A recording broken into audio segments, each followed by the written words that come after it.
मुजफ्फरपुर के प्रसिद्ध मतलब कि डेंटल सर्जन के रूप में जाने जाते हैं। बहुत से डिफिकल्टेड केसेस को आपने ठीक किया है, शहर में नाम कमाया है।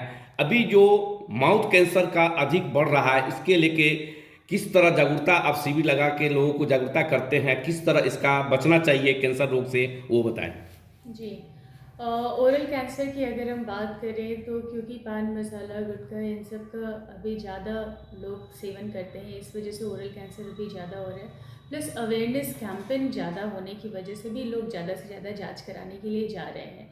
हम लोग बहुत सारे ऐसे छोटी छोटी जगहों पे कैंप्स ऑर्गेनाइज करते हैं, उसमें लोगों के लिए अवेयरनेस देते हैं कि आप पान मसाला ना खाएं, तंबाकू ना खाएं, या किसी तरीके का छाला या मुंह में दाग हो वाइट कलर का, या कोई पैच हो जिसको आप इजीली क्लीन नहीं कर पा रहे हो, कोई लाल चकत्ते जैसा हो, मुंह में अननेसेसरी आपको बर्निंग सेंसेशन होती हो, जलन होती हो, सूखापन बहुत ज़्यादा रहता हो, खाना खाने में निगलने में तकलीफ़ होती हो, या आवाज़ में बदलाव, भारीपन महसूस कर रहे हो, तो हम लोग कहते हैं कि आप डॉक्टर से जाकर के मिलें, उनसे सलाह लें। और समय पे अगर जांच हो जाती है ना आपकी किसी भी इस तरीके की बीमारी की, तो उसका इलाज करके ही उसको ठीक किया जा सकता है। जितनी देरी होती है उतनी कॉम्प्लिकेशंस बढ़ते हैं, फिर उसके बाद सर्जिकल हमें मैनेजमेंट की तरफ जाना पड़ता है। तो बेहतर है कि जितनी जल्दी आप स्वयं अपना जांच करें। उसके कई तरीके होते हैं, आप आईने के सामने खड़े होकर के खुद गालों की तरफ उंगली डाल करके देख सकते हैं, कोई उभार हो, कोई गांठ आपको महसूस हो रही हो, या कहीं भी मुंह में ब्रश करते टाइम या किसी भी समय आप मुंह को खोल करके चेक करें, कोई वाइट मखमली अगर आपको दाग नज़र आ रहा हो जो स्क्रैप ऑफ नहीं हो रहा हो, जिसको हम लोग ईजिली निकाल नहीं पा रहे हो, तो आप ऐसे कंडीशन में डॉक्टर के पास जाकर के मिलें, उन्हें अपने पैचेस दिखाएं। वो ज़रूरत के हिसाब से आपकी कई जांचें करेंगे, खून की जांच वगैरह करेंगे, और फिर आपका जो आपका डिजीज़ होगी उसकी डायग्नोसिस बताएंगे और उसके हिसाब से ट्रीटमेंट प्लान करेंगे। बहुत से ऐसे को देखते हैं कि टेढ़े मोटे दांत हैं, किसी को मतलब कि लंबा दांत है, उसका किस तरह इसका इलाज है वो बताएं, किसी गैप में। बिल्कुल। जो टेढ़े मेढ़े दांत होते हैं ना, उनका भी कई तरीके का इलाज होता है। बेसिकली उनको हम लोग ऑर्थोडोंटिक ट्रीटमेंट बोलते हैं। वो रिमूवेबल भी हो सकता है, वो फिक्स भी हो सकता है। डिपेंड करता है कि आपका मैल पोजिशनिंग कैसा है, मतलब दांत कितने ज़्यादा आपके आगे पीछे हैं, आपके जबड़े की जगह और आपके दांत जो हैं उनकी चौड़ाई कैसी है, आपके जबड़े में कितनी जगह है, उस हिसाब से आपका ट्रीटमेंट प्लान तय किया जाता है। और आपकी एज क्या है, इन सारी चीज़ों को देखते हुए आपका ट्रीटमेंट तय होते हैं कि आप रिमूवेबल पे जा सकते हैं या आप फिक्स्ड ऑर्थोडोंटिक ट्रीटमेंट करा सकते हैं। टेढ़े मेढ़े दांत हर उम्र में अब सीधे किए जा सकते हैं, और उनका ऑर्थोडोंटिक ट्रीटमेंट करके उनको सीधा किया जाता है। आज भी देख रहे हैं कि गांव में अक्सर देखते हैं कि लोग दांत का मतलब कि खोदला का दांत में दर्द होता है तो लोग झाड़ फूक की तरफ जाते हैं। तो मतलब कि उनको उन लोगों से क्या अपील करना चाहते हैं कि इस तरह की जो है ऐसी समस्या उत्पन्न होती है तो उसमें झाड़ फूक की तरफ चले जाते हैं, तो कीड़ा निकालने वाला ये सुनने में को मिलता है, तो उन लोगों से क्या अपील करना चाहेंगे। देखिए, बेसिकली क्या होता है कि जब आपको दांत में दर्द होता है तो आपके पास जो सबसे ज़्यादा नज़दीक संसाधन उपलब्ध होता है उसके हिसाब से आप सोचते हैं कि जितनी जल्दी ये ठीक हो जाए। तो जब लोग ऐसे ग्रामीण क्षेत्रों में जो लोग रहते हैं वो हर थोड़े से इसके लिए वो बार बार और समय और सवारी को देखते हैं, वो बार बार नहीं आ सकते ना दूर दूर। तो उनके पास जो गांव में अवेलेबल है उनको लगता है ऐसे ठीक हो रहा है तो वो ठीक कराते हैं। बट कहना मैं ये चाहूँगी कि दांत में दर्द हो या कीड़े लगे हो तो उसका आप उचित इलाज कराइए, है ना। वो केवल झाड़ने से और कीड़ा निकलने से ठीक नहीं होता है। होता क्या है कि कोई भी डिजीज़ जब एक्यूट फेज में होता है तो पेन होता है आपको, जैसे जैसे वो क्रॉनिक होता जाता है तो पेन जो है वो धीरे धीरे करके कम होता जाता है।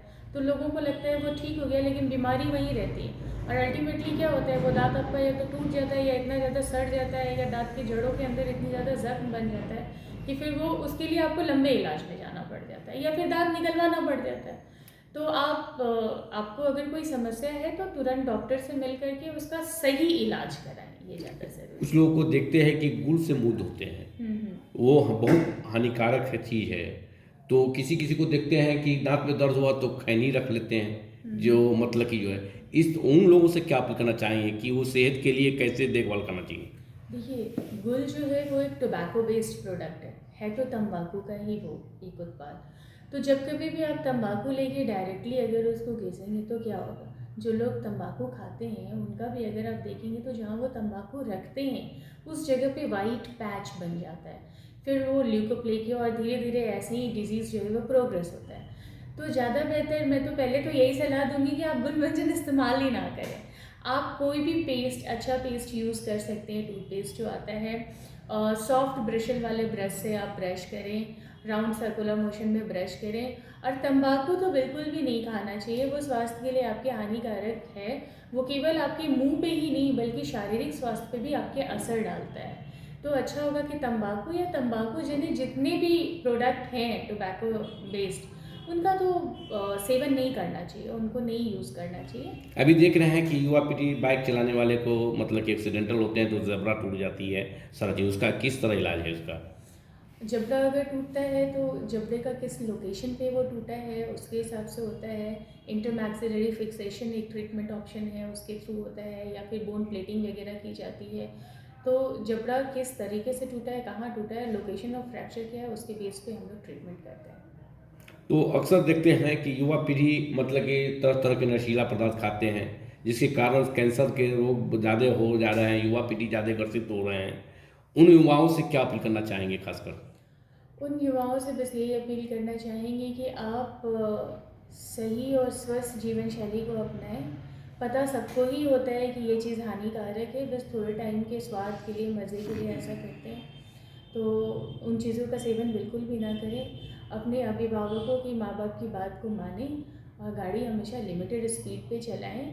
और कोई भी इस तरीके के व्यसन जो होते हैं ना, नशे की आदत, वो सब नहीं रखनी चाहिए, उनको छोड़ें। अगर करते हैं तो छोड़ें। और पहले तो इस मैं डॉक्टर प्रियंका त्रिपाठी आप सबों को आने वाले त्यौहार महाशिवरात्रि और होली की हार्दिक शुभकामनाएं देती हूँ। मेरी शुभकामनाएं मुजफ्फरपुर के सभी छात्र छात्राओं और सारे नगरवासियों को हैं, सारे प्रशासनिक अधिकारियों और मुजफ्फरपुर में जितनी भी स्वयंसेवी संगठन हैं उन सबों को मेरी होली और महाशिवरात्रि की शुभकामनाएं हैं। हम सभी मिलके त्यौहार को सौहार्दपूर्वक मनाएं, शांतिपूर्वक मनाएं और त्यौहार की खुशियों के साथ त्यौहार को एंजॉय करें। धन्यवाद।